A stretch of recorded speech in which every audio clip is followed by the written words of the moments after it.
Hello traders, in this video I will be showing you how to avoid stop loss hunting and traps in forex trading. Okay, so I want to first of all let you understand that stop loss hunting is probably not a conspiracy, rather it is a liquidity event. Okay, so the market often moves to areas where many traders place their stop losses, right? Just how the market functions. At times it just moves to areas where many traders place their stop losses, and well,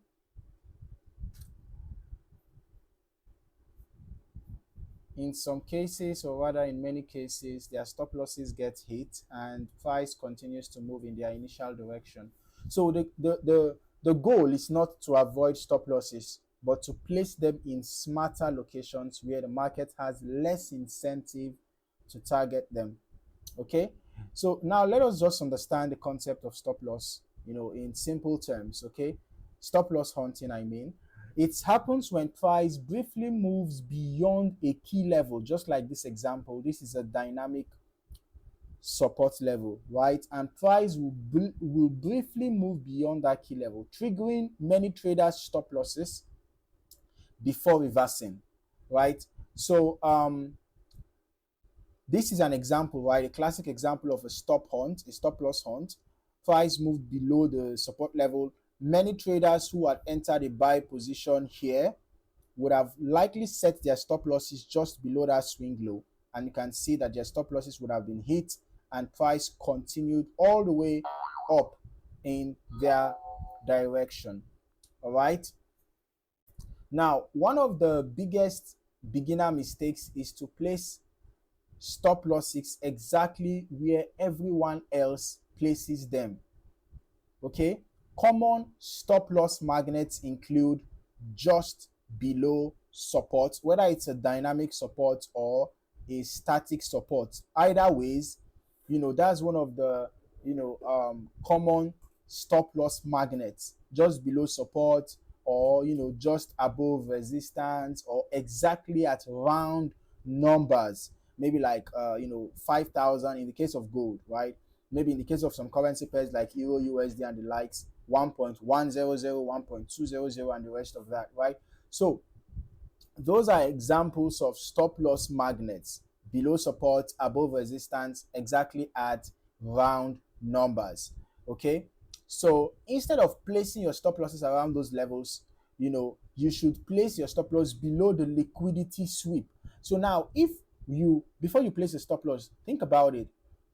Where would many traders likely place their stop losses? In the case of this example here, let's say we had entered a buy trade around here, right? And then many traders would likely set their stop losses below here. So how about I set mine below here, below this other swing low?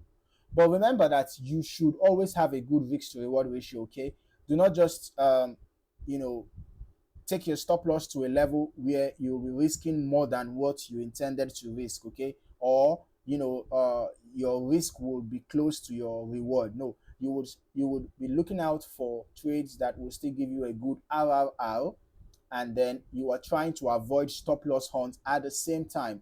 So when you think about the likely level where many traders will set their stop losses, you can just decide to place your own stop loss below the liquidity sweep. Okay, so this reduces the chances of getting taken out by a quick spike. All right, so a smart way to avoid traps is to let the market take liquidity first, right? The market should take liquidity first before, beyond that liquidity point should be where your stop loss should be. Okay, so you should, or in some cases, if you just want to, if you observe that a possible liquidity grab might happen, make sure you get confirmations of a breakout. For example, here now, let's say you had entered a buy trade, around here, right?